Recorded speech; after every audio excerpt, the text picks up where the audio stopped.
Okay, we are live already. Yes, So sir. where are you based? My family is based in Lagos, but I have a recent job in Abuja. I'm an accountant by profession. Okay, so you are in Abuja now. Yeah, I'm doing this talk we are doing. I'm right in Abuja. Okay, okay. Yes, sir. It's too small. This, oh, it doesn't matter. Okay, Armstrong is here now. Welcome, Armstrong. Okay. Okay, I'm just welcoming the people. I'm just welcoming meanwhile the people who are watching us from YouTube.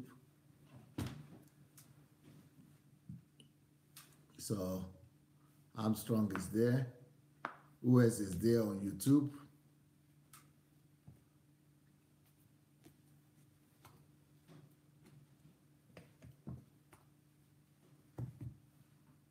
Okay, Adiola Disu is there as well.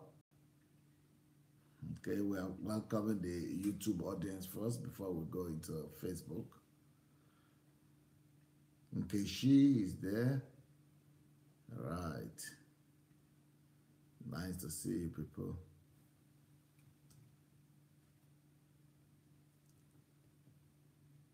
Doris is there as well. Rose is there. Okay. Uh,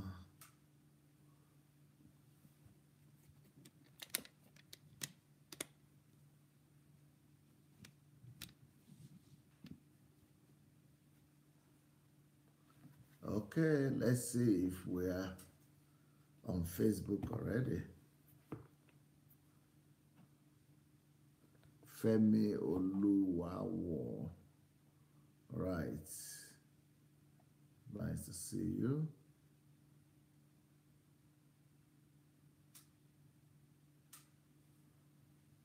Okay. In a few minutes' time, we are going to be joined by the team from Facebook. Right now, we're on YouTube, so Facebook will be on anytime from now.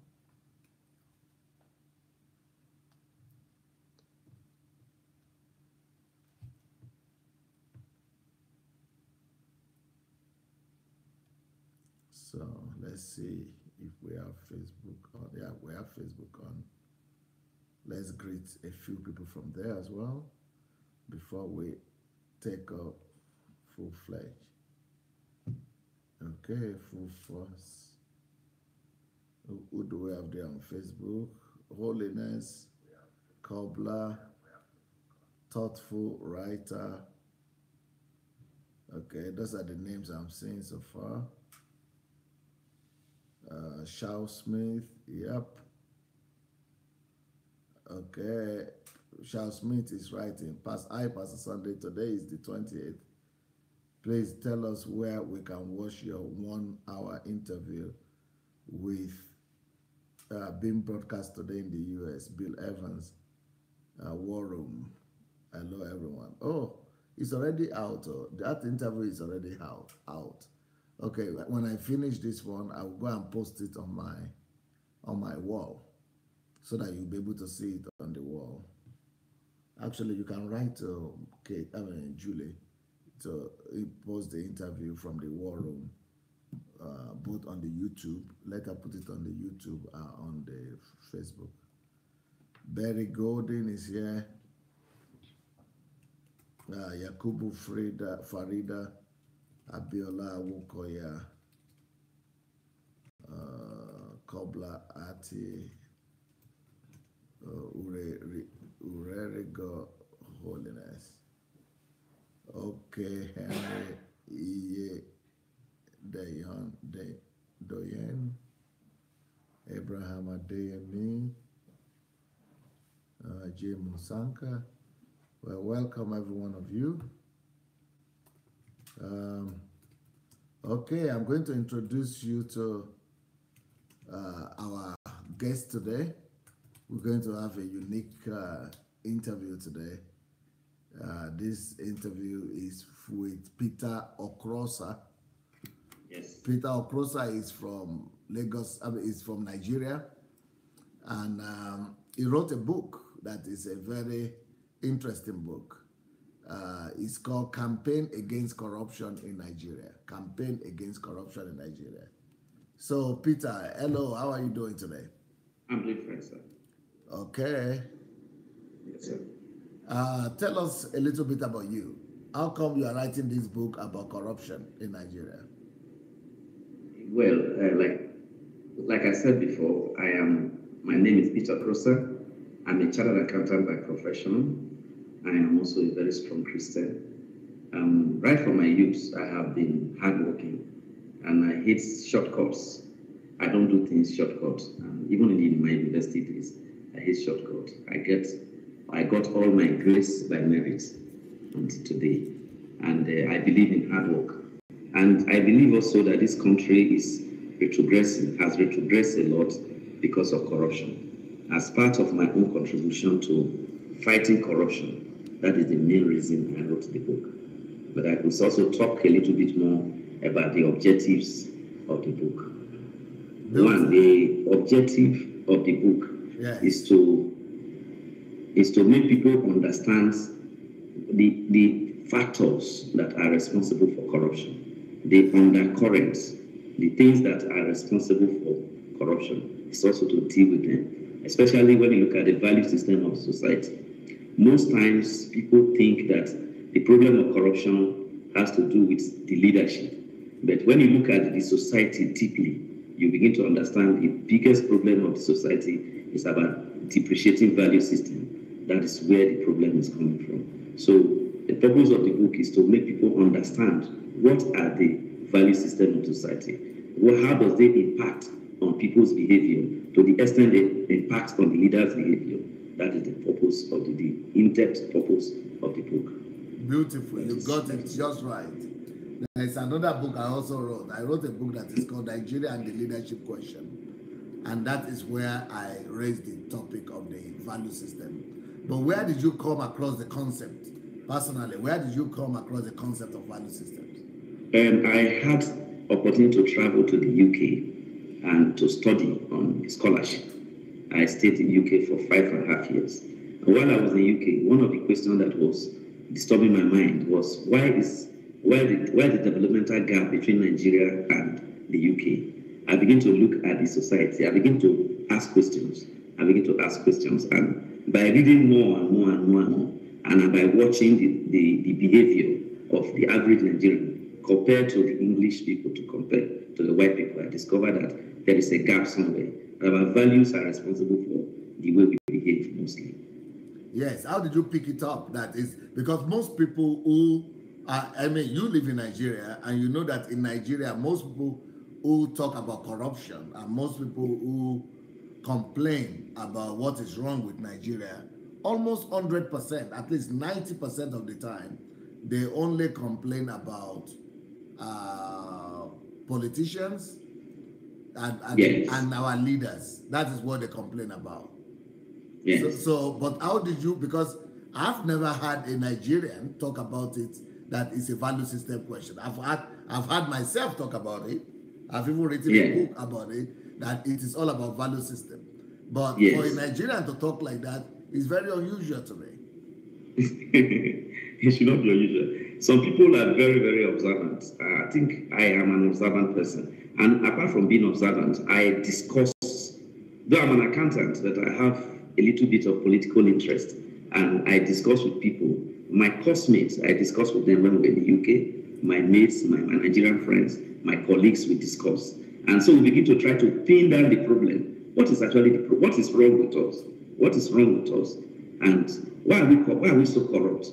From there, I now understand that, look, it is something that has to do with our culture, our values, because our culture and our values, culture is not about dancing and singing and playing drum.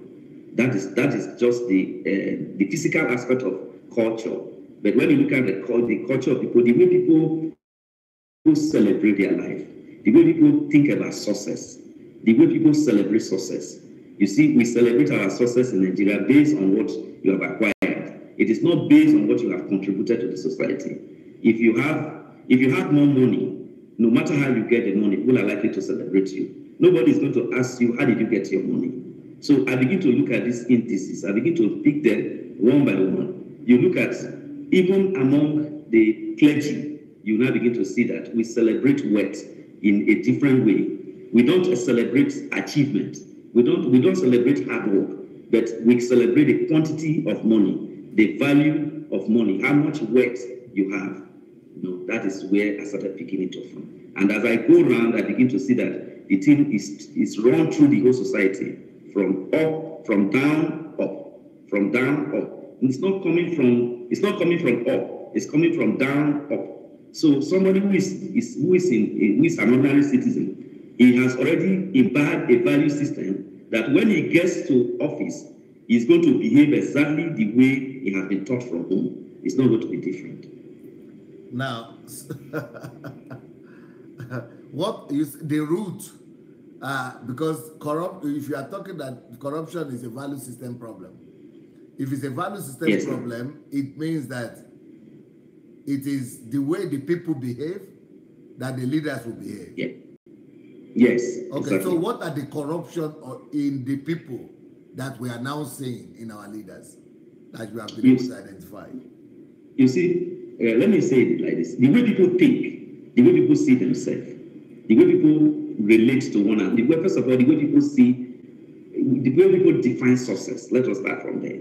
How do we define success in Nigeria? That is the first thing. If you see we define success in Nigeria, we define success around material acquisition. Once you have money, you have quantity of money, a certain quantity of money at your disposal, and you can spread it around and you can spend it, people are likely to think that you are a successful man. It doesn't matter whether you are an armed robber, it doesn't matter whether you rob people, it doesn't matter whether you are into ritual. So, first of all, it's the way the people define success and the way people see success. That is the first thing. So, if I was talking about fighting corruption, we have to really define success.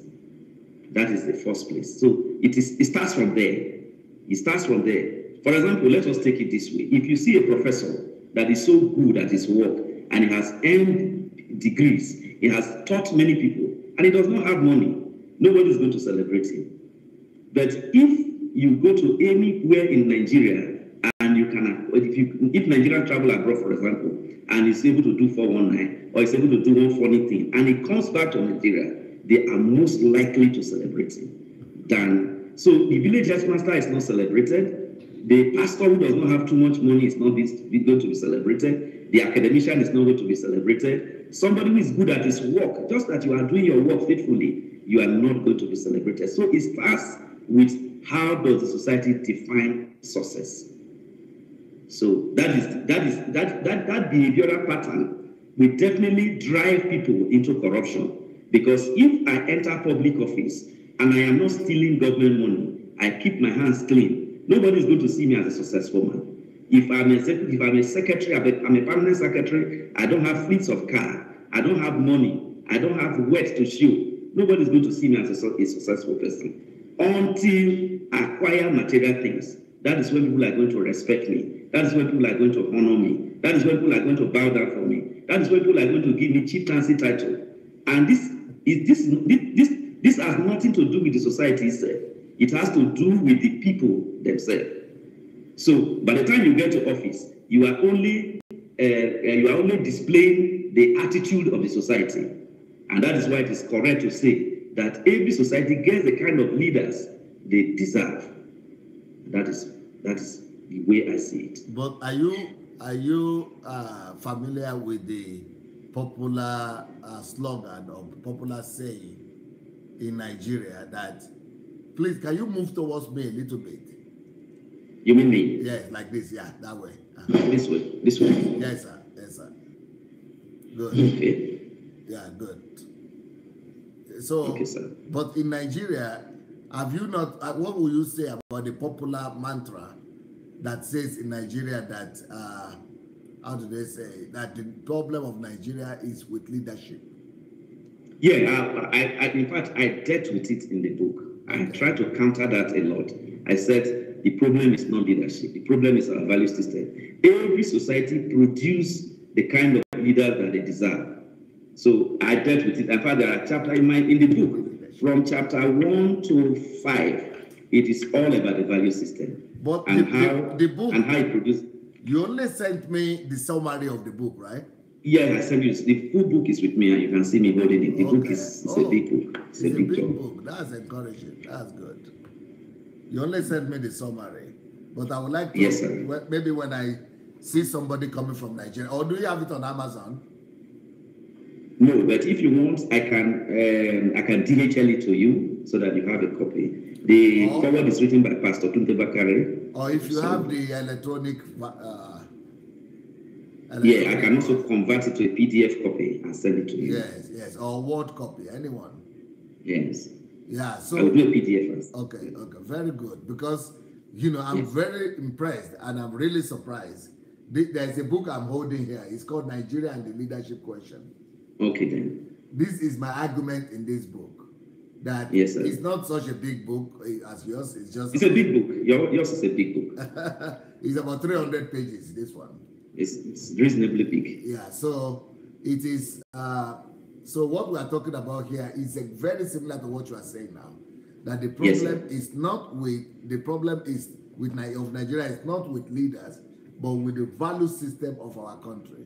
Exactly. So the fact that you are able to come to that conclusion, I will tell you, I'm really impressed. And now I think I get the answer.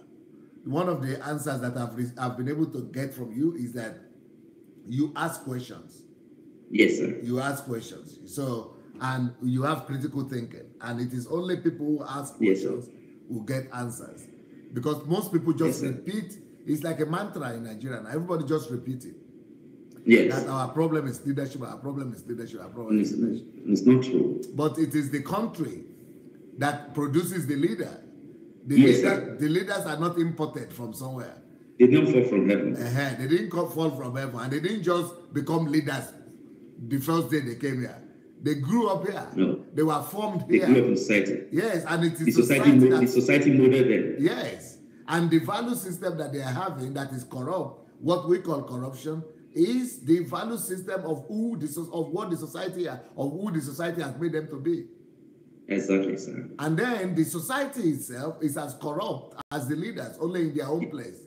Yes, exactly. The market women are cheating everybody. We have the same thought pattern.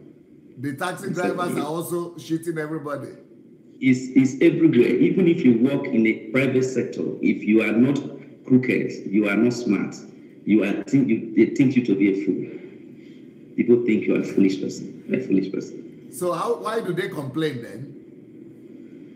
Because they are looking at the big man who is driving a jeep, who owns many houses, but they forget that they are part of the problem. That they themselves are corrupt. Yeah, they forget that. It is easier for a human being to accuse another person, but he doesn't look inward most times. So the idea of this book too is looking inward, looking at ourselves the way we are, and not just accusing people. Beautiful. Now, yes, sir. Tell us about the title of this book. How did you come across this title? The book is called, that is a very important question, sir. Yeah. Actually, the name of the book is called The Flames of Corruption. Yes.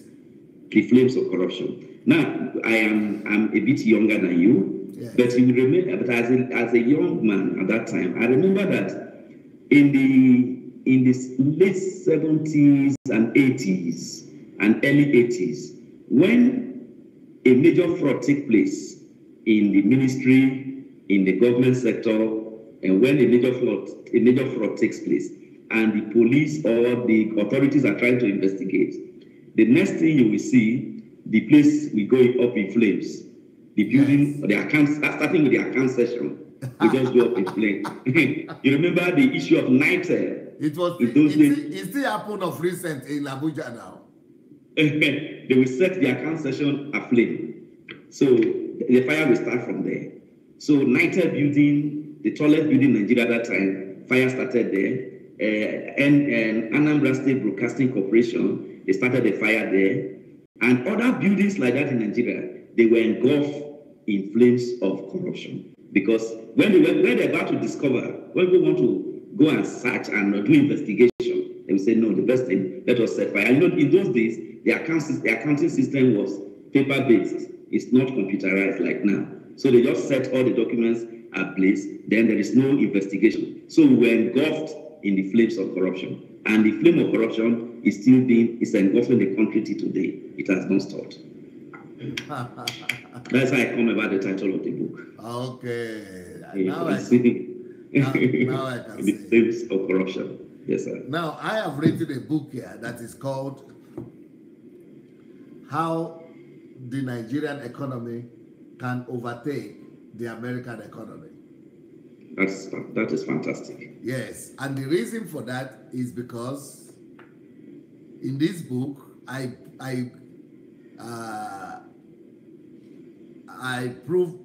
provided the proof and the point that the reason is very simple, how Nigeria economy can overtake American economy.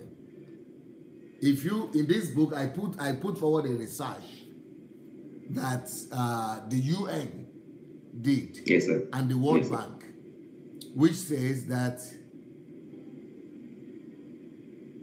in the years of independence, 55 years or 50-something years of independence of Nigeria, that Nigeria has lost to corruption 20 trillion US dollars.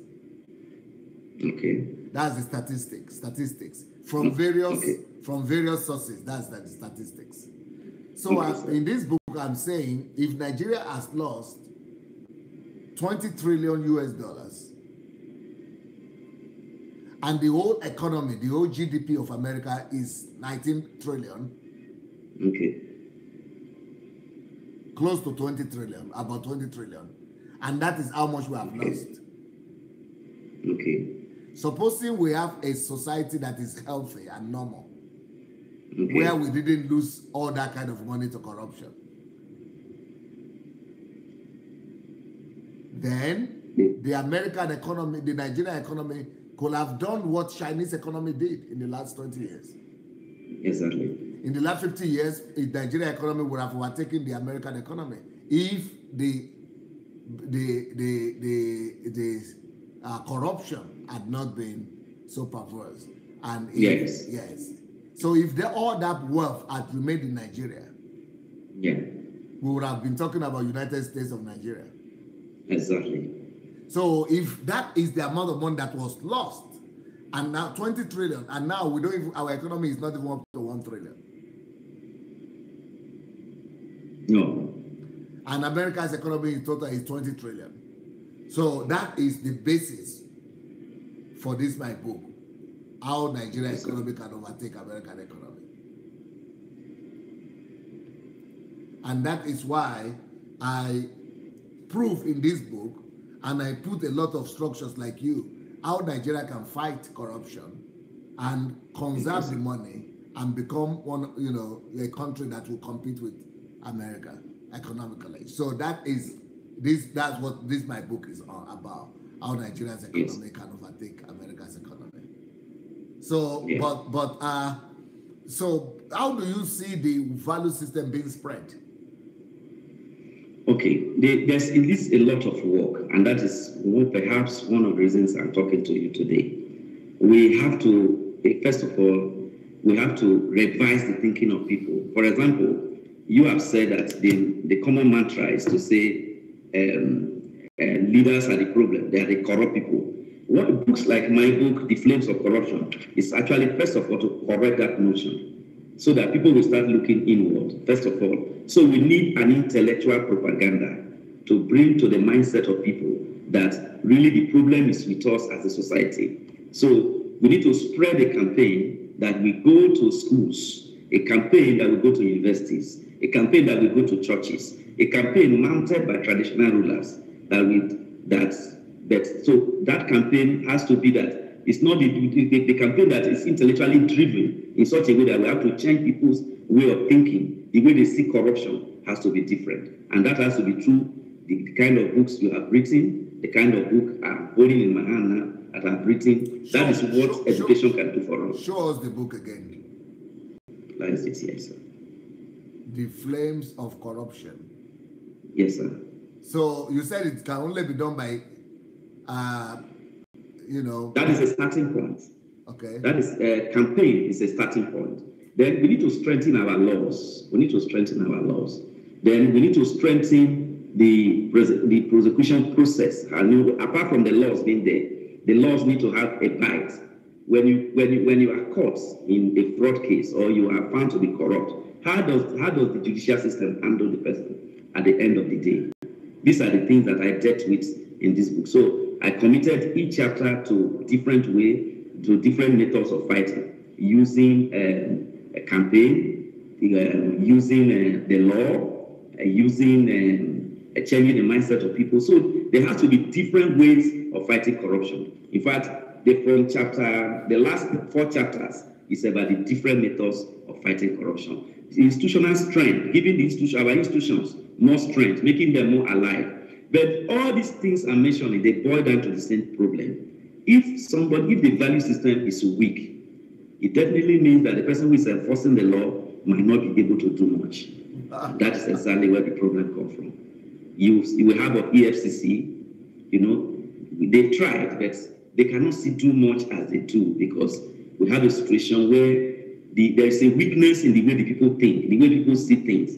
So that weakness has to be corrected. But again, we need to make some people scapegoats. At least if you get some people who have stolen government money and they are brought and they are made scapegoats, it will help to kill the spirit of corruption. So a lot of things need to be done. It is only when someone has to sit down and read my book from beginning to end to understand, for example, how corruption can be fought. So my idea is to make the book more valuable to people, and that's what I have not been able to do. So who are you? What do you do for a living? I am an accountant, sir. I'm a professional accountant, ACCA qualified. So I work in a place in Abuja here called Peniel Apartments. I am the finance manager. So so you didn't have experience in selling books? Not necessarily. I don't have experience in promoting and selling. In writing books too? But writing, I'm a natural writer. If I have so many books to write, but because this one has not done very well, that is why I'm handicapped. So I have many books. Is this your first book? This is my first major book, and I have a second one called Customer Service. That is this one. That's more a professional book. That's more of a professional book, yeah. But this one, then I have a third book on the table, which is called Roses for a New Millennium.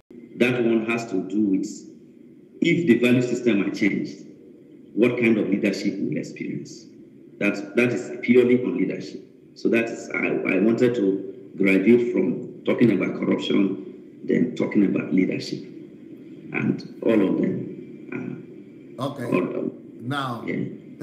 I see that you are now faced with the dilemma that all writers face. Yes, sir. That writing the book is just 10%, part one, maybe 40% of the job. Maybe 20%. Maybe 20%, okay. Yes, sir. Yes, sir. Even though that's the most important thing. Yes, sir. But unfortunately, you still need to print it. After printing it, yes, then you need marketing. Yes, sir. And distribution. And Nigerians are not, what do I say, they are not very good readers. But there are a set of people that still like reading among Nigerians. But how do you find them? Generally, people think they are too busy to read books. But I believe that if books like this are pushed to the young ones, like those in the universities, they will have time to read them. Especially if they were made this. I think one of the things a professor, I have not met him directly in Nigeria, but it's a professor in America. He was thinking about, I don't have a personal contact with him, but somebody said he saw my book and he was interested in how the book can become part of GS subject in the university. So books like this supposed to be like compulsory subjects, to be made part of compulsory subject that every young man, every young woman who is growing up need to go through so that they can understand. In fact, the man was advocating that studying corruption should be a course in the university. So that because it's a problem that has eaten deep into the society. In fighting it, you cannot just use the law and the judiciary to fight it. You need a national orientation to fight. In fact, there is a chapter in this book that is about national orientation completely. So you need a national orientation to deal with the problem of corruption. And that has to be done through intellectual books like yours and mine. So now, what are the efforts that you have put in place to make sure that the book goes round? I have done a lot, sir. But there was a time I came to Abuja, tried to push the book to many offices. But despite the level of critical work that has been done on the book by at least 2 or 3 professors, Professor Lamika, the man who is the present Oluwasoyin, the person who is the present ICPC chairman, has gone through this book. Professor Lamika has gone through this book. Tunde Bakare is the one who wrote it forward. Despite those critical efforts, people, then Dan Agbese also reviewed the book. Dan Agbese of former News Watch also reviewed the book. So a lot of people have contributed to this book to make it what it is today. Despite all those efforts, people can only read a little bit or read the entire of it and admire and say, oh, it's a good work. So on my own, I've gone to so many offices to drop the book, but the kind of response I received is not encouraging enough. Were you dropping it for free? No, I was not dropping it for free. I was expecting them to buy. Okay, because you say if you give things for people for free, they will not value it. Yes. And there was no money. It's only INEC that gave me #1 million. The money that INEC gave me, that's what I used in printing this. So INEC is more interested in. Yes, INEC was interested. He gave me money to like launch the book, but I needed to print first. So I used the money to print the book, and I printed about almost like 500,000 copies. Wow. 500 copies. Sorry, 500 copies. 500. Okay. 500 copies. Yeah, not 500,000, but 500. Okay. So yes, how did you get Tunde Bakare to forward it for you? Oh, it was very simple. I got to the church. I took it to, there's a lead pastor called Christian Ike, who is like his foremost pastor. Okay. So Christian Ike took the manuscript, read it. After reading it, he has no choice than to write it forward. He now told Tunde Bakare, yes. He said he called it a compendium on corruption. That's what Tunde Bakare called it. Yes. It was nice enough. It was good enough. He said I made all the points. I did all the work I should do. Yeah. Beautiful. It was, yes, sir. Now, so what about working with churches to spread the book? That is excellent, but also you need encouragement.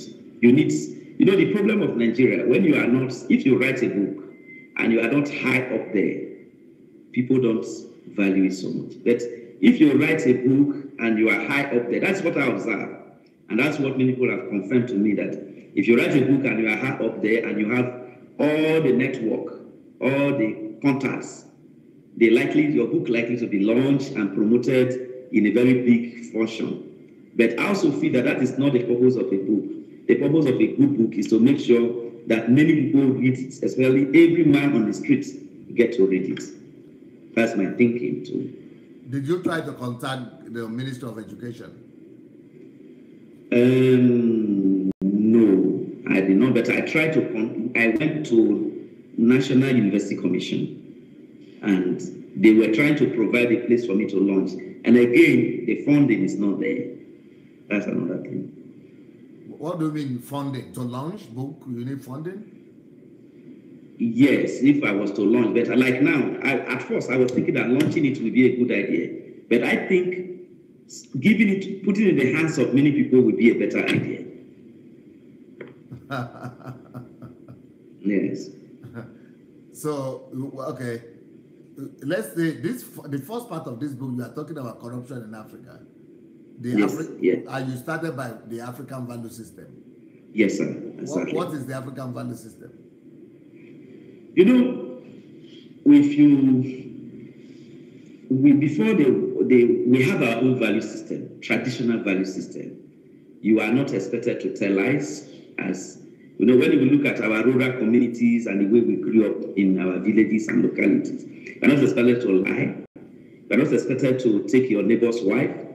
In fact, people have told stories of, okay, if you were traveling on the highway, maybe in the 60s, if a person will drop his things to sell, you drop your tomatoes or banana or orange or mango, you leave them on the highway, they will remain there till the following morning. Those are our values. Then we respect others. We respect what belongs to others. We don't go and take something. If you steal, you might be disgraced. You can be naked. You'll be naked. You'll be flogged. You'll be embarrassed. You'll be molested. Those were our values. So our traditional value system was very, very strong, and the punishment for every crime is very harsh. So, in fact, to some extent, people were even being killed for doing the wrong thing. So those are our value system, and so this deter crime. It makes people to stay away from crime. People stay away from doing the wrong thing. People were focused on doing the right thing. But then the white man comes with his own civilization, which is a good idea. And the impact of the civilization is to change our laws, the way we see crime, the way we punish people, the way we handle when you are wrong, the way the society will handle you. It changed. The law became like hard evidence. If you cannot prove it in the law court, you cannot say the man is a criminal. So it's a gradual process. When the tax collectors, when the days of the tax collectors and the warrant chief, if you like those of us who study a little bit of political science and the government in secondary school, when those laws started coming up, you find out that a man who is a tax collector who collects collect the tax, he will release some to government, he will take some for himself. And it's a gradual process. And as it gradually takes, I read No Longer at Ease as a little boy when I was in secondary school. And I saw how the society gradually grew from committing small crimes to crimes committed by politicians. And they were going free with crimes. So if you have a society where the enforcement is weakened by external forces, and then the traditional way of punishment was also changed because authority was transferred to a new set of rulers. In the village, the elders, the bale, the local chief, they are the one that enforce the law using the local system. You pay a fine, they deal with you, those kind of things. All those things were being destroyed when you now begin to rely on hard evidence. You go to court, you prove it. If you cannot prove it, you don't have a case. So that is how our value system deteriorated gradually until is that what you call a twist face? A twist of fate? A twist of fate, yeah. Yes, sir. Is that the twist of fate? Yeah, that's a twist of fate. It's a gradual process. What about the emergent African value system? You said what, sir? What about the emergent African value system? The emergent value African system is when now, as the days goes by, we begin to imitate the white man in almost everything he does.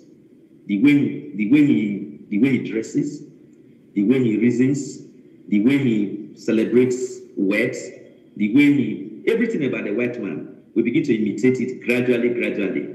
And so there is a fusion between the African value system and there is a fusion between the African value system and the colonial value system.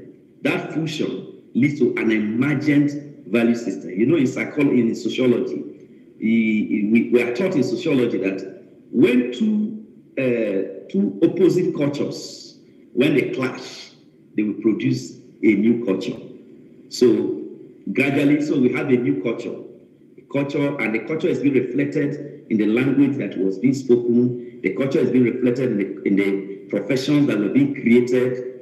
Instead of being a farmer, you find yourself to be an accounts clerk. Instead of being a native doctor, you find yourself to be a dispenser who dispenses drugs at the counter. So when two cultures clash, when two cultures merge, they will produce another culture. It's like a marriage. When two people come together, they produce a child. So that child that they produce is called the emergent value system. So what is negative about that emergent value system? Because it does not belong to, it's not owned by anybody. It's standing on, it's like an orphan. It's standing on its own. For example, a Nigerian will do a traditional marriage, and is do a traditional marriage on Friday. Maybe, let's say on Thursday, we do a traditional marriage. Then on Sunday, he will do a white wedding. You understand? So he's like a bat. He's not purely a white man. He's not purely a black man. So, and if you commit a crime, because of that emergent value system, when the authorities will seek to try you, you could hide under another auspices and say, okay, because I am a Christian or because I belong to this tribe. It brings a situation where there is another order that is different from the order that there is no one order. There are two orders. So you belong, for example, you belong to a political party. You belong to a political party. At the same time, you belong to your cultural group in the village. There is nothing wrong in it, but there is issue of loyalty. Between these two, there must be a place where your loyalty lies. And that is the issue with it. Okay, so what is that now? Is that a body? Is that the body without soul, or the mirthless banquet? It trickles down to both, sir. It trickles down to both. But the point is this: that we cannot use this interview to exhaust the content of a book like this. That just like you are pointing out the headings, that is it. Yeah, I have it here. I have my own. Right. So how will you describe corruption?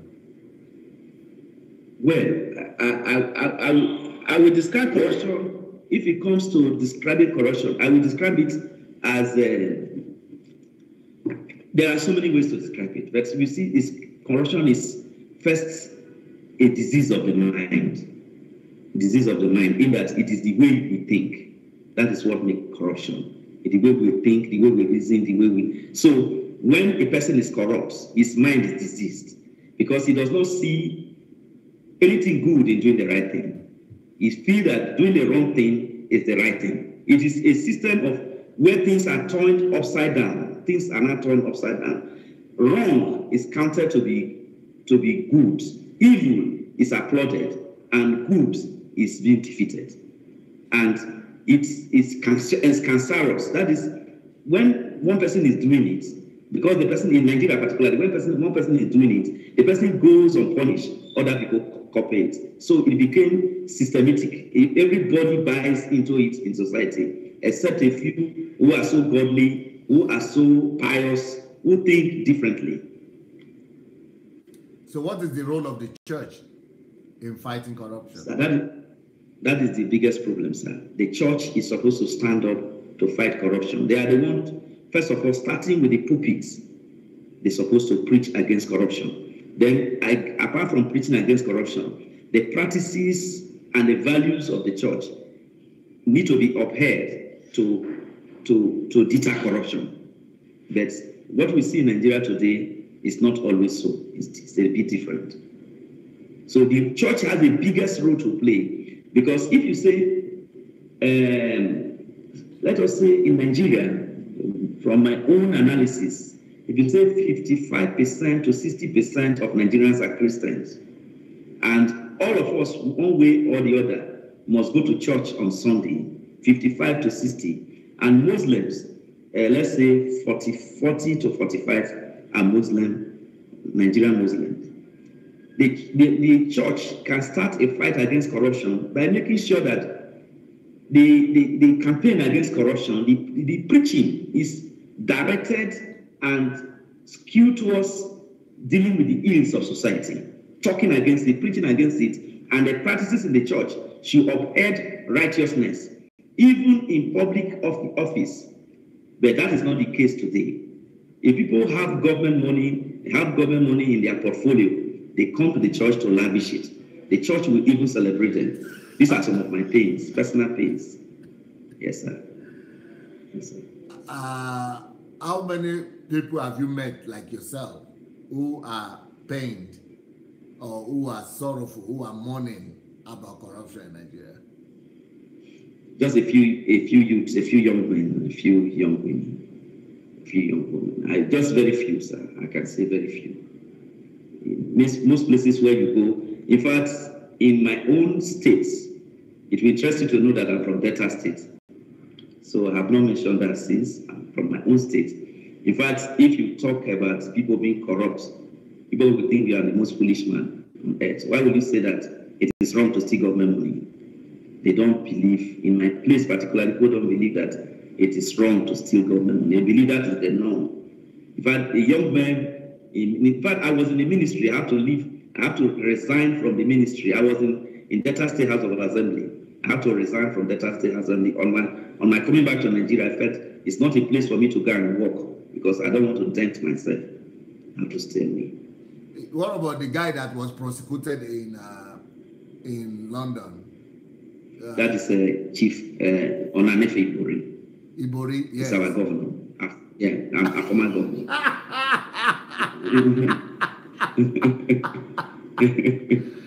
Oh, you are from that state?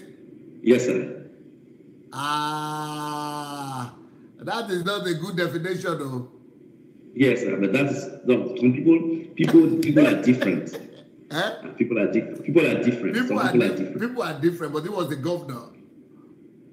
Yes, he was the governor of the state. It was the face of for the 8 state. Years. Yeah, it was the face of the state, and it's still the face of the state today. No, you mean it? Yes, I'm sure. No, but how can it be the face of the state today when he has been jailed and prosecuted and found guilty? Because even when he was in prison, he was determined who will become a commissioner, who will become even the governor, who will become a local government chairman, who will get any office in Nigeria, in the Delta State, was being determined and is still being determined by him till today. How? The politics in Nigeria is an undercurrent. It's not something that the guy was in prison. Even when he was in prison. Even when he was in prison. So this is confirming He's the one who have the succession plan of the state. Who becomes the next leader or ruler in Delta State is the one who has the key. So it is true what you said, that in your state then, what you just said about your state then is true. That people will think you are foolish if you are not stealing from the government covers. Yes, of course. But everybody thinks you are a stupid person if you cannot steal money. But if you don't know how to steal money, because I saw that after this Ibori came back to Nigeria, people were celebrating him in his own town. Of course. Yes, of course. In fact, it was a carnival when he returned back to Delta State. Everybody celebrated him. Remember that in 2007, thereabout, he was being tried in Kaduna. And when he was being tried in Kaduna, the whole state has to move. The person who is that's in 2007. The president, the current governor at that time, the speaker, everybody has to go to Kaduna to support him. You understand? It's a culture. Corruption is a culture. That's why we're talking about value. That's really, you can actually see that corruption is a value-driven thing. It's what the people believe in. It's what the people buy into. That is the way they celebrate. They celebrate who is who. Celebrate success. That's the way they celebrate success. No, but when the guy was when people were challenged, people from Delta State who were celebrating him, when they were challenged, they said, but Naim only they steal. Why don't they catch other people? Of course. That is the question they will ask you, because they benefited he made a lot of people through that corruption. He made a lot of people. He made who is going to be a commissioner. Even the person who is governor today, he made him. Without him, the man cannot become governor. And people are still thinking that the next, after the rule of this person, he will still be the determining factor that will produce the next governor. So you cannot, so you can hardly function politically in Delta State without him. You may not be able to function politically without his help, or without his contact, or without his connection. And that is the big challenge we have not only in Delta State, but I think in the whole country, because one outgoing evil try to install another outgoing incoming evil. That's what is going on in the politics of Nigeria. Okay. But I think in every other state, okay, we can say none of them has been prosecuted and found guilty, apart from the Alemasiaga that died. Yeah, he was found guilty. He was prosecuted. But you find that everyone that has been heavily prosecuted and found guilty was the handwork of the man he may have offended. That's exactly what happened. You know, Ibori was not favorable to Jonathan when Jonathan was vice president. So eventually when Jonathan became the president, he made sure that he dealt with him. That was the issue. And if you trace the problem of Almasia, he was also among those crusading for resource control. So Obasanjo took it upon himself to deal with him. So even when he was in London, that's what happened. Yeah. I have the book also, my book also deals with a lot of history from 1960 to 2007 on successful leadership. So you talking about corruption from Delta State, a lot of people will be just looking at you as strange then. I'm very strange, sir. I'm very strange. I'm not praising myself, but I'm a bit strange. I'm different. In that sense, eh? Yes, sir. But what about the churches there? Well, the churches don't have a determined program. You know, the problem of Nigerian Christians that we don't have a determined program on how to fight corruption. We can only talk about it, we can only discuss about it. Like this book I have here, I expected that, for example, the man who helped me to write the foreword, we play a role in making sure, so that since he was so comfortable with reading the book, and the book was good, we play a role in trying to see that copies are produced and given to people. That is one of the first way we can start, apart from going to the government. Another thing I see that is very, very important is for Christians, is to encourage Nigerian Christians to go into politics. But before you go into politics, before they go into politics, we must arm them with the right values. We must arm them with the right values. And that is teaching the word of God as it is. We must uphold righteousness. And that is what is not being done in our churches. We must fight for righteousness. So that's where the church comes in. But the church does not have a program, does not have a particular program, a specific program against corruption. That one I can confess. They don't have such a program. People are already writing here now on this program that how can they get the book? Oh, getting the book is, well, I have to think about it. I have to talk. I don't know whether they want the physical copy. If they want the physical copy, then we have to mail it to them. We have to send it to them. Where should they write you to? Sir? Where should they write you to? Well, my current address.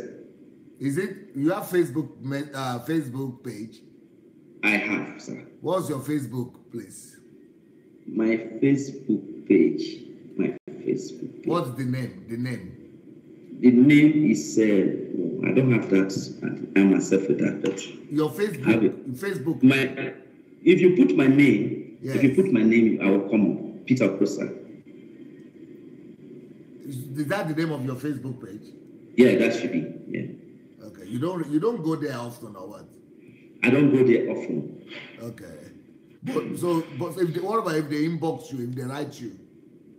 Well, another thing that you can use is my email. Okay, what is your email? My email is Okrosa Peter at gmail.com. Okrosa. Yes, Peter. Okrosa Peter. Yeah, at gmail.com. At gmail.com. Okay, that's it. Yeah, so if you email me on this, if you email me. Your name is like, it's sounding like Okro. Yes, sir. That's it. Okrosa. Yes, sir. Okrosa Peter. At gmail.com. And then your Facebook also will be Peter Okrosa, or is Peter it Okrosa Peter? Peter Okrosa. It's Peter Okro. Anybody that knows Okrosa. That's fine. Yeah. That's fine. Okay. But you are in the accountancy. Yeah. I'm an accountant. I'm a finance manager. Maybe what made you is not just the fact. What made you different from all the Delta people? I think maybe it's your parents or your upbringing or what? Two things, I think. My father was that kind of person that doesn't believe in doing things the wrong way. My father has a lot of influence on me, apart from Christianity. Then I became a Christian at a very tender age. That's another thing. That was then the kind of books I read also parted of me. I read books written by people like A.W. Tozer, Charles Finney. Those are my best authors. If it's not secret, can you share with us the church you go to?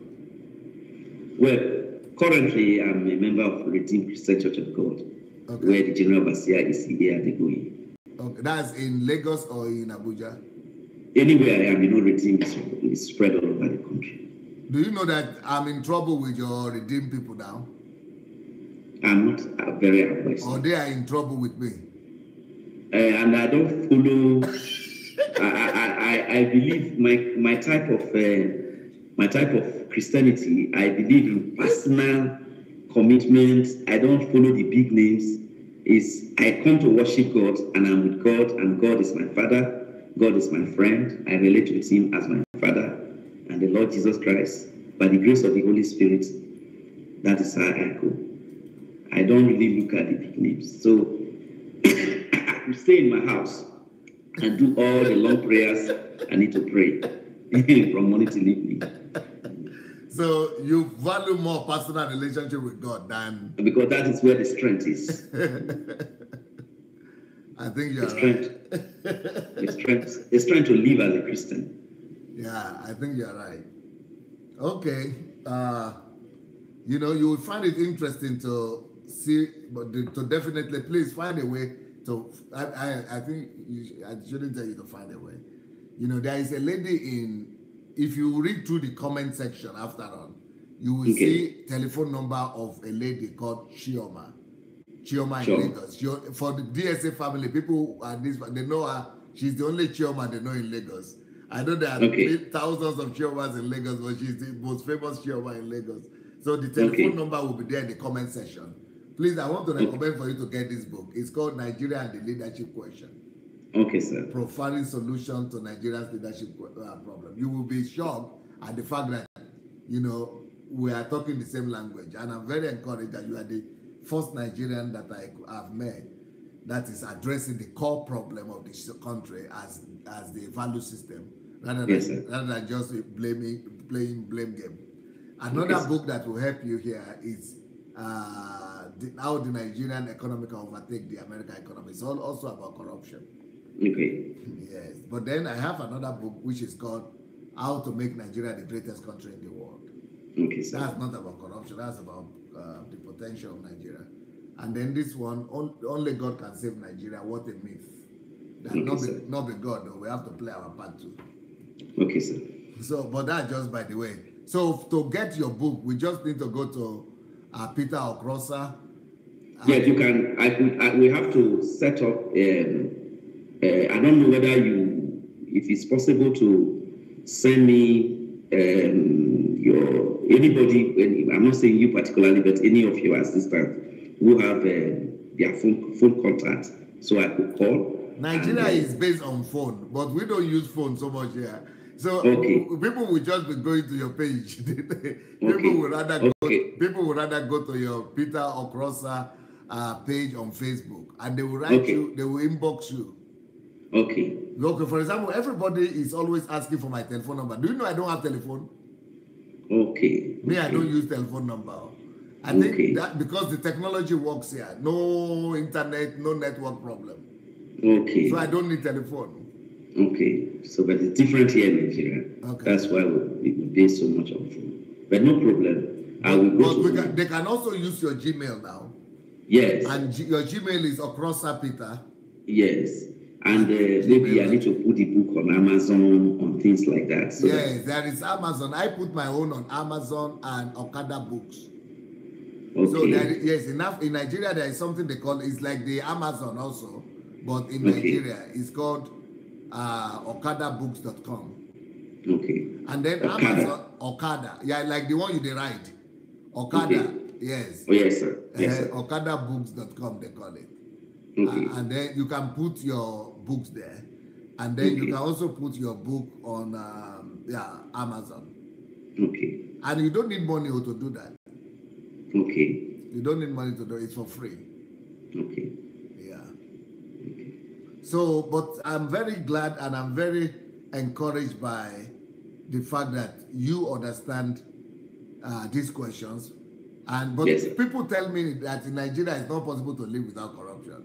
That you cannot live, that you cannot be in business, or you cannot work and live in Nigeria and not be corrupt.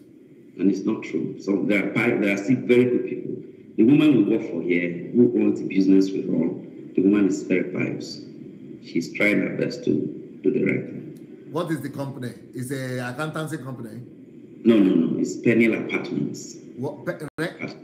Peniel Apartments Limited. Peniel Apartments. Property? You mean property business? It's a property business that is linked with hospitality. Okay. We don't sell. There's no alcohol. There is no women coming here.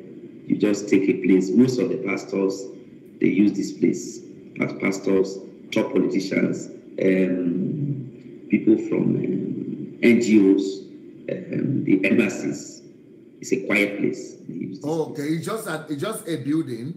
It's not one building. It's having about 4 blocks, so people come and stay as residents. So it's an apartment complex. We call it apartment complex. Yeah. Yes. But what are you calling it? Penny rental? Or what do you call it? Peniel Apartments. Okay, Peniel Apartment Limited. That is just the name of the company. Yeah, Peniel. Penien. Peniel, a place of rest.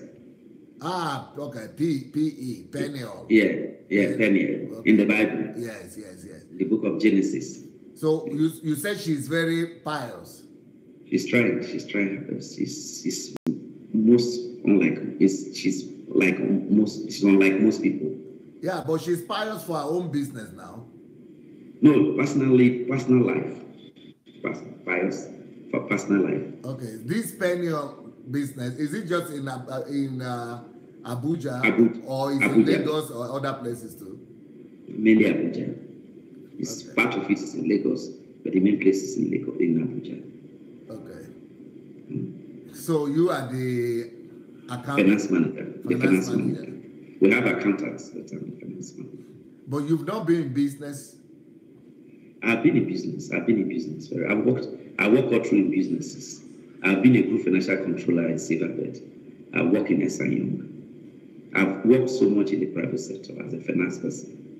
Private sector, but not in business, though. As a finance person, but not in business. You've not been an entrepreneur, I mean.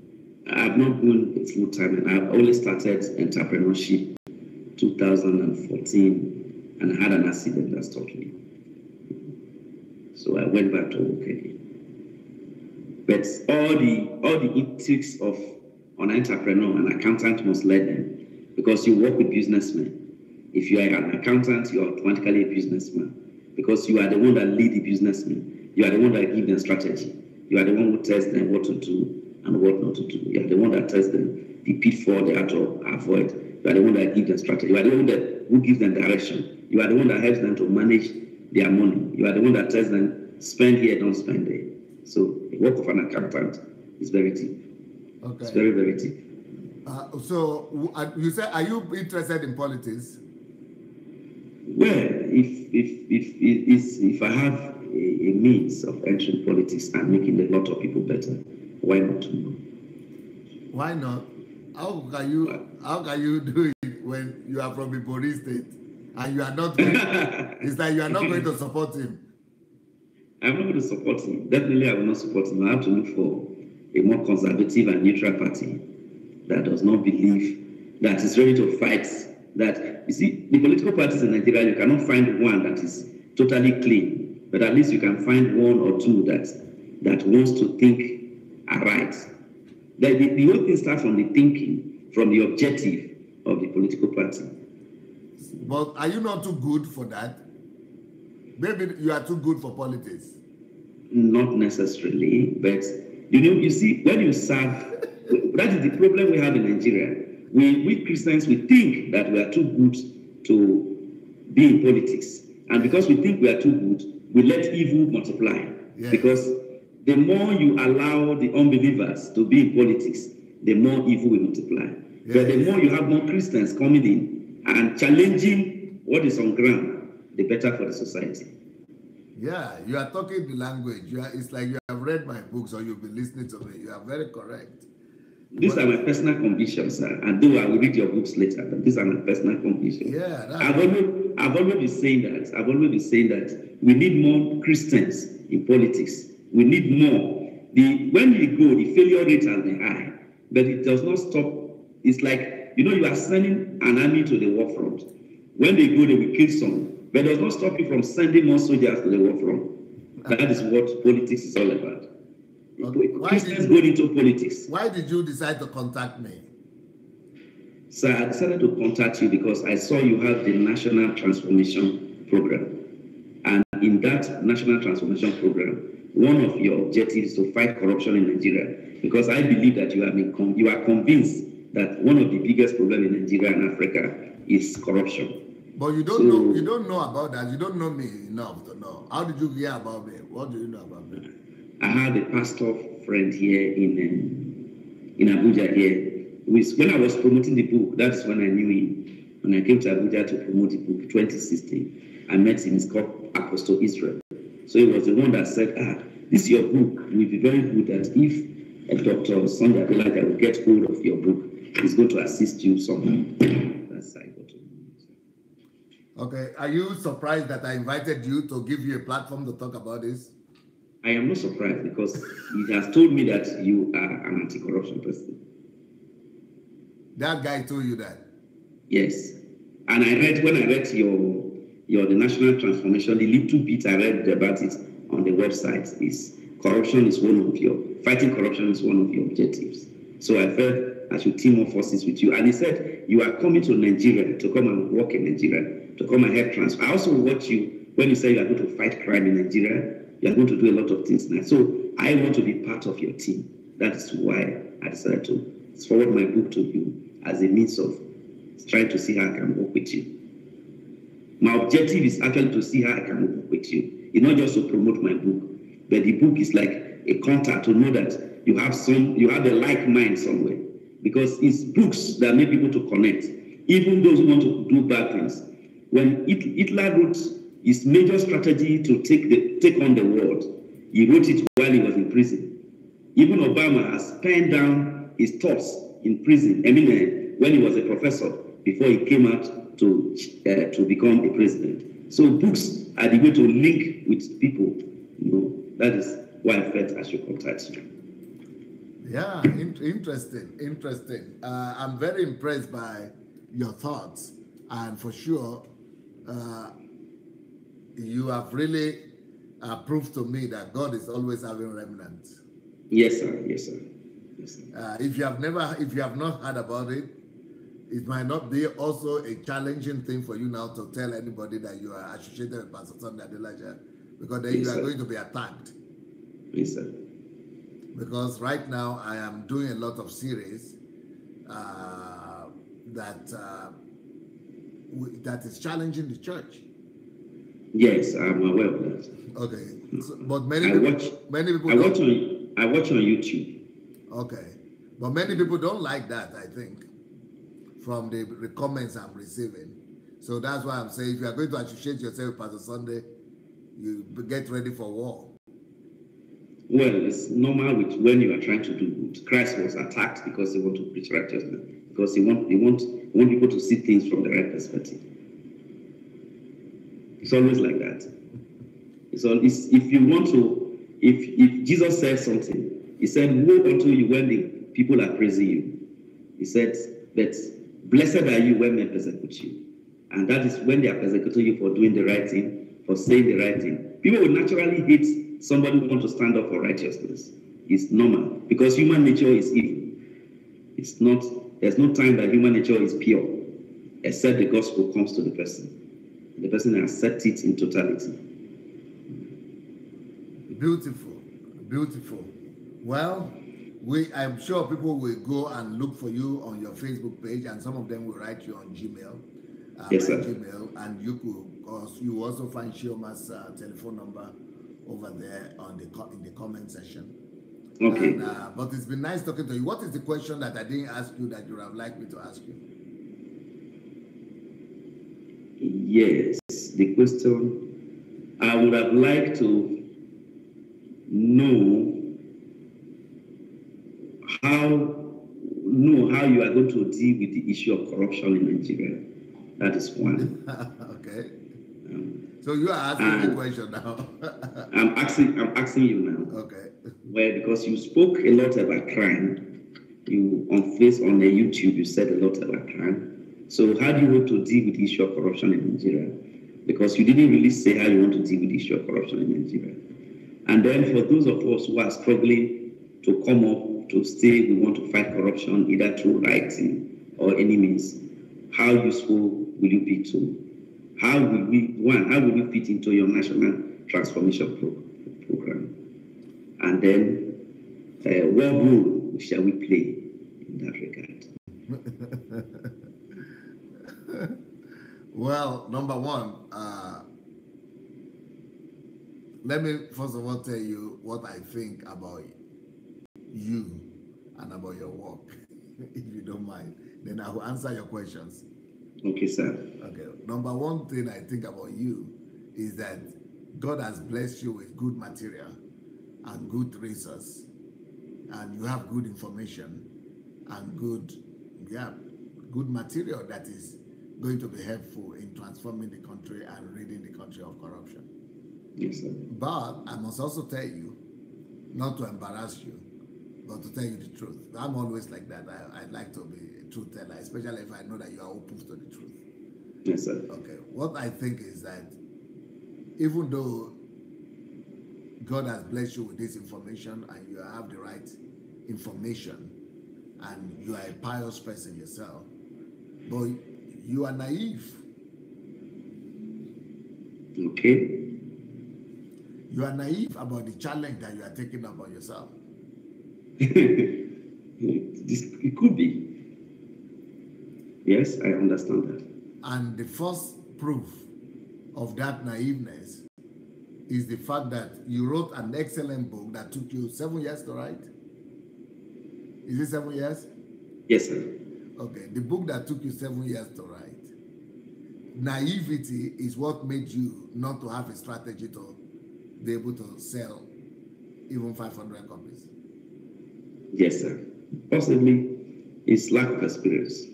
Okay. For example, in my own case, I am not selling books as a priority because that's not my priority. My own priority is different. My own priority is to write because I have so much inside. I need to bring out so much. I need to bring them out. So that's why I'm not selling. But if I focus on selling, I bet you nobody will sell more books than me if I really want to sell. So, but in your own case, because I'm not focusing on selling now because I'm not in Nigeria yet. But I want to get, by the time from next year we're getting into now, from February, March, you'll begin to pay attention.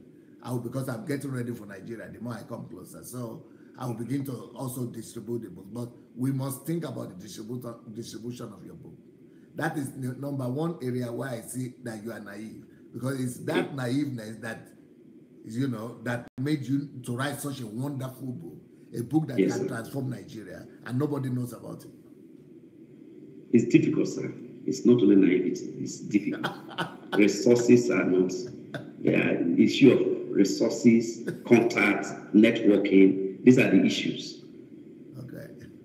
Okay, that's number one. Number two, another reason why I think that you are naive is that when the man wrote the forward for you, yes, sir, you are too good and you are too innocent. And that is part of naiveness and naivety. Because you are thinking that since the man wrote the forward for you, he should be in a place to also help you to promote it, to also help you promote the book. But the guy wrote the forward and he didn't promote the book, and you are shocked. Hello? Yes, I'm hearing you, sir. Can I answer that? Yes. Okay. This first point you made is correct. I can't see you. I can't see you again, no? You can't see me again because they took light right now, and they will restore it in 5 minutes. You mean NEPA?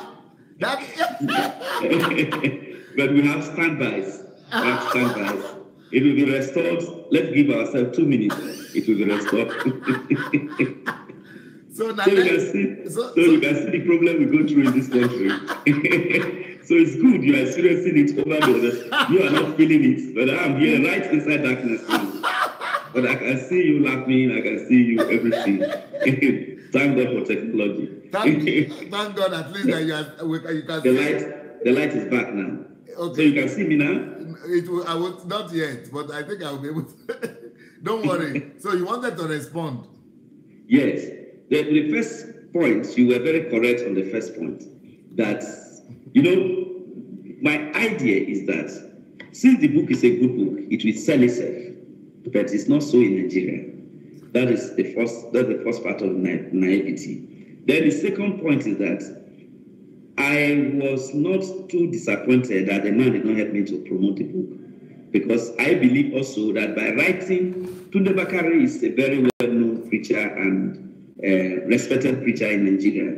By writing the book, he has done so much for me because it will help me. It will help people to associate with me. Now I can see you again now. Yes, sir. It will help people to associate with me. So writing the forward was like a promotion for me. That is it. So I didn't really feel offended that he did not come to my aid financially or otherwise. Okay, let me tell you also another area where I feel that you are naive. Yes, sir.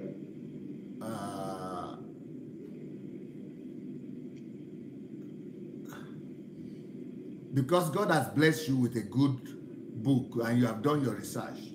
Yes, sir. And you wrote a good work. You think you have done what is needed to do. Yeah, I did not stop there. I tried to promote the book. If I did not try to promote the book, INEC would not give me ₦1 million. It was my effort that brought me to that level. A lot of people, some people supported, but all those it's just that this level of support is not enough to take the book to where it should be. That's the point. Okay. It's not that I didn't try. I tried, but the level of support. Let me tell you something. Revenue Mobilization and Fiscal Commission, when they saw the book, they said, "Oh, we will assist you to get more copies out." But for the past 1 year, they've been telling me the federal government has not released overhead expenditure to them, and that has been the story. In almost all government functionaries in Abuja here, you understand. So there is also the problem of the economy, and the problem of whom you know, problem of who you don't know, problem of contacts, connections, and other things like that. So those are the challenges. I think it's more of challenges than more of naivety. It's not that I'm being naive or something like that. Well, that could play a role, but it's not a significant role.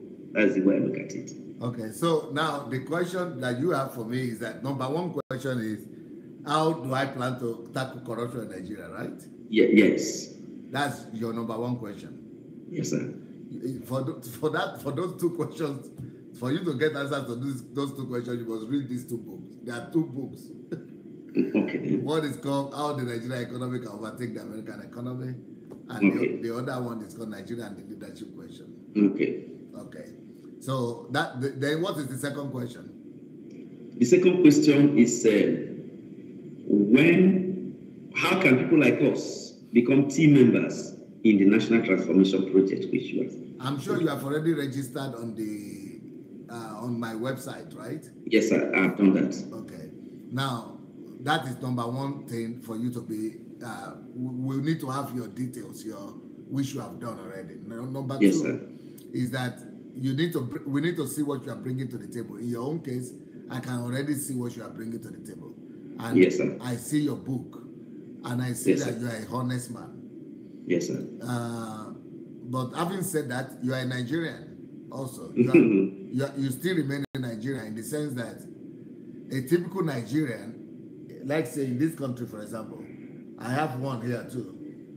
When I try to tell them something, and not just me, and when I try to tell them, anybody try to tell anybody, to challenge any Nigerian, or to tell any Nigerian that has lived most of his life in Nigeria, if you try, or a black man, even black Americans, if you try to correct them or try to tell them something that is correctional or that is that is a little bit challenging, they will think that you are challenging them. They will think that you are affronting them. They will take it as a challenge, as an affront.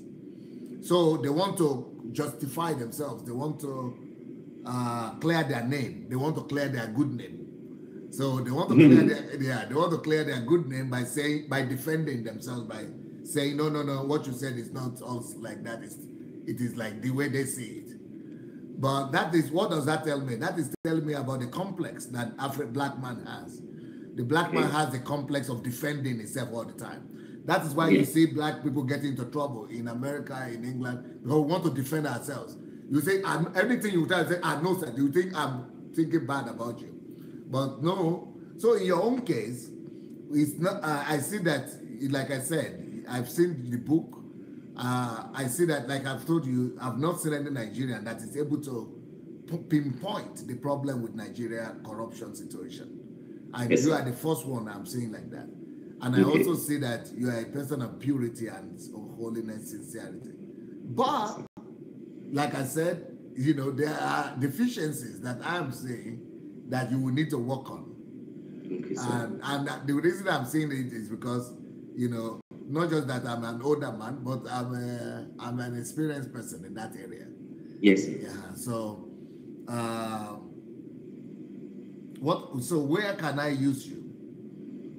For example, ideally, I would have liked to use you to form an NGO that will lead a fight against corruption in Nigeria. But because of the deficiencies that I said I saw, I cannot do that. Okay. I'm going, unless you see it yourself and begin to work on them. But as long as you are going to be defending yourself, I'm not going to bother myself too. Okay. I will just allow you to defend yourself. And then I will only use your book.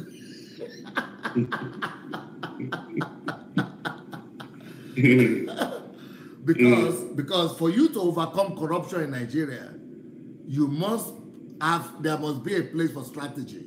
And that is what I see missing. Yeah, there must. Sir, I don't want to defend myself. It's not about defending myself. It's about telling you the truth as well. You understand? When I wrote this book and I want to bring it out, I have 3 strategies. 1, to launch it. 2, to use it for a campaign strategy. To use for a campaign in campuses and other places. The third one was to sell. The third idea was to sell. But in doing all these things, you need some level of mobility. That is just the point. So it's not that, you could have a strategy. The strategies have to be driven. And strategies are not driven by only humans. They're also driven by resources. If this appear to be self-defense, I don't know why you feel that is I'm just telling you my mind. That's just at least I like you so much, and I like the fact that you possess such virtues that few of my countrymen possess. So you've already passed the back. But Thank you, sir. Thank you, sir. for us to work together, we will still need to work together on some things. Yeah, I need to be close to you. Yes. That is, if for a child to grow up, you need to be close to his father. Uh-huh. You cannot be far away from somebody and be like him. Yes. So if you want me to be like you, you need to draw me closer somehow. Yes, you're right. Despite my deficiency. No, everybody has deficiencies, including me. All of us. You know, Peter has potentials. Christ saw the potentials in him. He decided to work on the potentials. Yes. And I think every time I liken myself to the Peter in the Bible, I'm somebody who's full of ideas, ideology, resources, potentials. But I know that I need to be worked upon. I need to be taken up somehow. Yes. That's the way I see myself. Like I said, you already passed the mark. By the grace of God, I plan to come to Nigeria in the near future. I don't know when that will happen yet, but whenever that happens, I really look forward to be able to work with you. If you'll be ready for work, for hard work, and for improvement, for self-improvement, then because ideally, it would have been good to put you at the forefront of the fight against corruption, but you must be stronger in some other areas. And if you want to know the areas you have to be strong in, we have to sit down together and talk about it, or be trained in that area, so that you will be surely successful in those areas. I'll be with you, sir. Okay. But I want to commend you. So then you have the third question for me.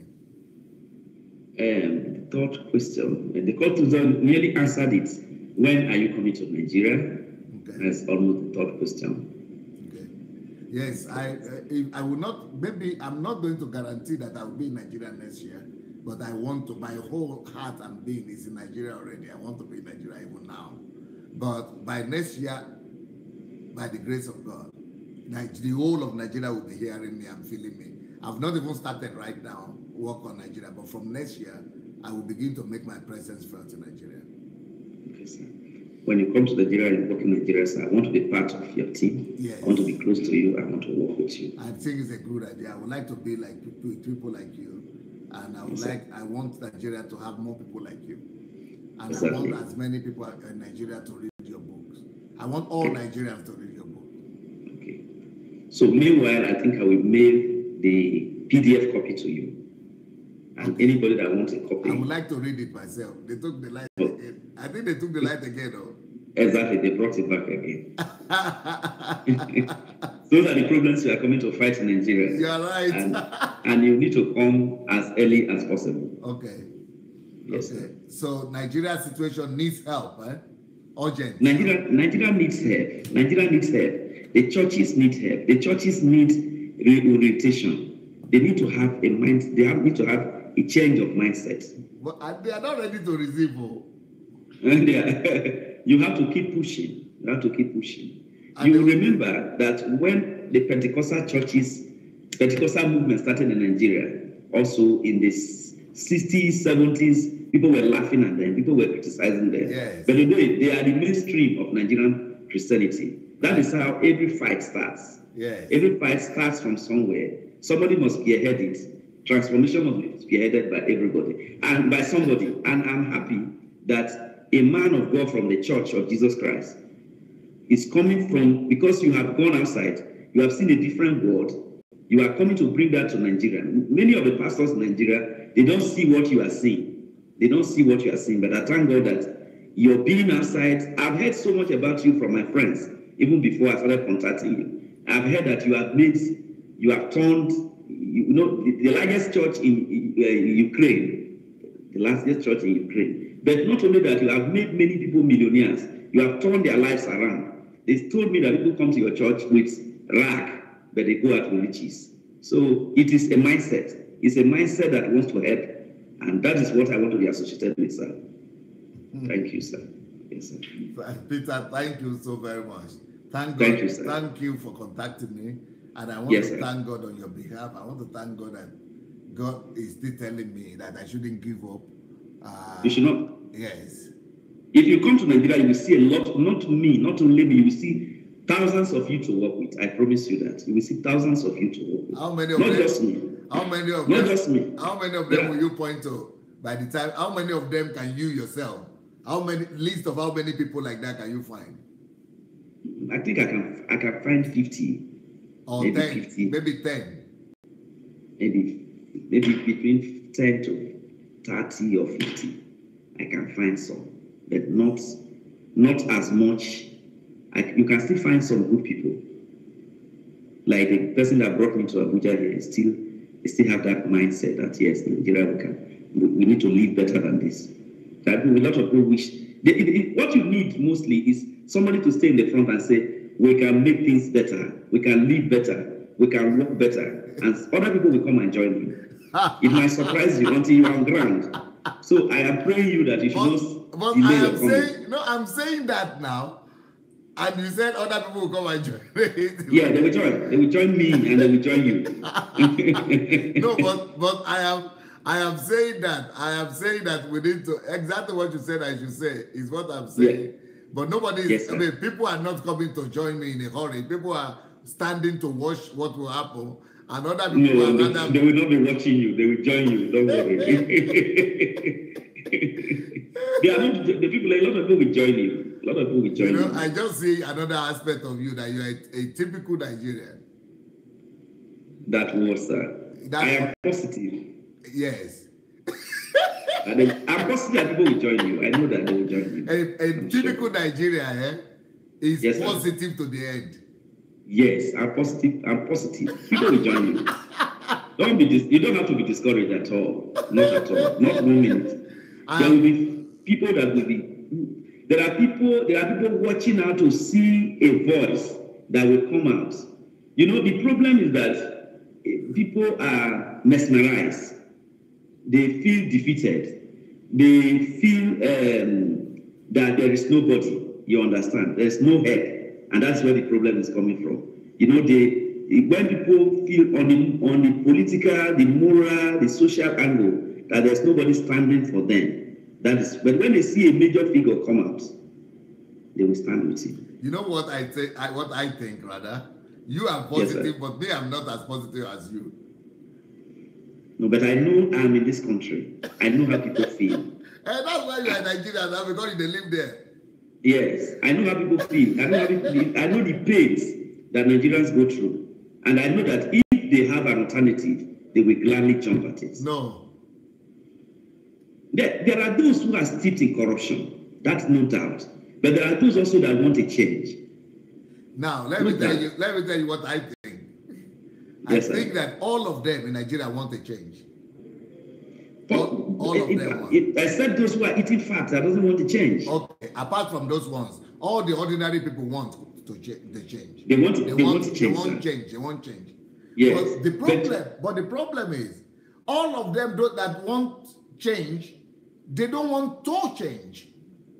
They don't want what? You see, that's the problem. Every Nigerian is dreaming of change. Yes, sir. And they want to see change in Nigeria. Yes, sir. But they don't know that change requires for them to change. So everybody wants change, but they don't want to change. That is one. We are correct on that one. They themselves don't want to change, and they are naive about change because change has a price. Now you are talking. so for example, I saw. Now you are talking. We are talking. Now, you see, I saw an advert on Facebook yesterday. A poster. Yes, sir. And a lot of people, they put up the photograph of one young Nigerian man that they all respect and all of them celebrate. They are called, no, I don't want to mention his name now. They are saying, this man for 2019, this man for 2019. So, and I'm thinking, they said because it's the new generation, he's the new voice. This guy he has integrity, he can bring, is what Nigeria needs. We need a new voice, we need third wave, okay. But I am telling myself that these people that are clamoring for this guy, and the guy himself said, I don't want to contest. But everybody is saying, contest, you are the one, you are the new one. But the guy said, I don't want. Now, But I know the truth that all those people who are saying we need a new voice, we don't want the old something, we need a new voice. All of them they don't know they are naive about what they're asking for. Yeah, that's the point. Now, because if any new person or new voice or new wave will come on stage in Nigeria, I will not believe them. I will not believe any new person that comes on in Nigeria and promises a better future. But I will only believe anybody that comes on and challenges every Nigerian to change. I will only believe a Nigerian that comes forward to tell them that I'm bringing you pain. I am bringing you discomfort. I am bringing you, a challenge. I am going to challenge you to pay the price. You must change. Only that one that is telling them they must go through the pain of change, only that one I believe is a new voice. All other person is the same. Yeah, I agree with you to a great extent. So, because for change to take place, we have to pass through pain. We have to tell ourselves the truth. We have to live by the truth. And living by the truth is not easy because you will get hurt. A lot of people will get wounded along the line. And it's difficult because you are going to be confronting principalities and powers. No, I think the principality and power is the principality and power in each person who wants change and don't want to change. No, yes, I agree with you, but there are powers that be as well that will not want to hear that. Yes. Nigerians always like to point finger at other people, that those are the people to be blamed. Those are the people that are responsible. Those are the ones to change. Yes. I don't believe in that too much. I believe that. No, but you believe in it a little bit because the power that be, for me, the power that be is the individual Nigerian that doesn't want to change his mind. That is where a campaign strategy, we need to adopt a campaign strategy, a national orientation program to change the mindset of people.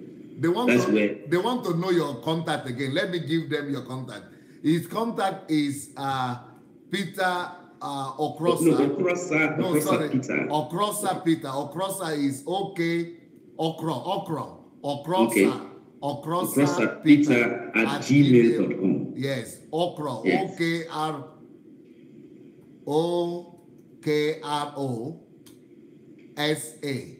Okrosa. Okrosa Peter at gmail.com. Or you can go to his Facebook, Peter Okrosa. So, or you can go to my phone number as well. +234 081 64 73 53 35. Say it again, please. +234 81 64 73 53 35.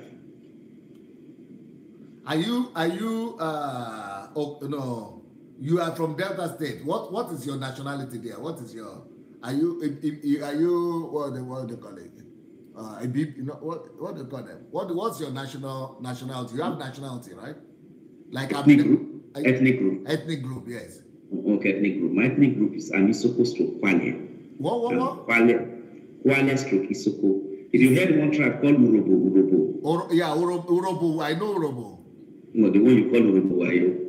They are Urobo and Isoko is their cousins.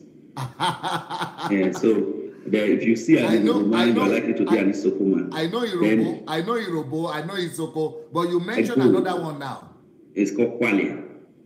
Kwale. That's Igbo, Delta Igbo speaking. Okay, but we call them Delta Igbo. They don't even accept they are Delta Igbo. They are Kwale. Because it's another small ethnic group. Okay. It's different from Delta Igbo. They are part of Delta Igbo, but they don't accept politically. They may not accept that. That is like Sunday Olise. The people were calling Sunday Olise Igbo. He said, "No, I'm not Igbo." They said, "Boy, exactly." They said, "Your name is Nkeshuku now." He said, "Yes, but I'm not Igbo." That's what it is. That is how it is. The pure Igbo name. It's like somebody. It's also like somebody in River State who will be a Mechi. who bear Igbo name, but they don't agree that they are Igbos. Okay. That is the point. Yeah, it's the same thing in Rivers State as well. I see. But I belong to Isokomo. I speak Isokomo, but I'm also Kwale. I see. But how many? Yes. So you speak the 2 languages? Yeah, I have the 2 languages. I'm more fluent in Isoko. Okay. But I understand Kwale very well because that is my hometown. You know, I like Delta people. I think they are the strongest Nigerians. Why that? Why are they so strong like that? I doubt whether they are the strongest Nigerians. You go and look at sports. Okay, that is sports. But we are talking of morality now. We are talking of morality and purity. We are talking of righteousness. That's where the strength lies. If we were so strong, we would have gotten rid of corruption. We would not have corrupt people ruling us. That's where I have problem with Delta State. Yeah. Because we are so complacent. We are so complacent. We don't seem to fight for what will make the state a place a better place. We seem to put our arms. Okay, Godwin Okezi said Okezi. Yeah, Godwin Okezi is saying she is from the same place like you. Just the way you describe it. That's where he is from. Okay. Okezi. Okay. Yes. So thank you so very much for your time. I'm very grateful, sir. I've spent too much time with you today because I'm supposed to come on in 20 minutes time. In 10 minutes time. It's amazing, sir, that you had so much time for me. Thank you so much. God bless. Have a wonderful day. People are asking, how can they join the Nigerian transformation movement? You just go to Sunday Adelaja official, Sunday Adelaja blog. That is my blog. Go to sundayadelajablog.com, sundayadelajablog.com/Nigeria. That is how to register for the Nigerian transformation project, the one we are doing. So he has registered, but all of us who have not registered, if you want to go to Nigeria with me, go to sundayadelajablog.com/Nigeria. God bless you guys. Bless you. Thank you, sir. God bless you, sir.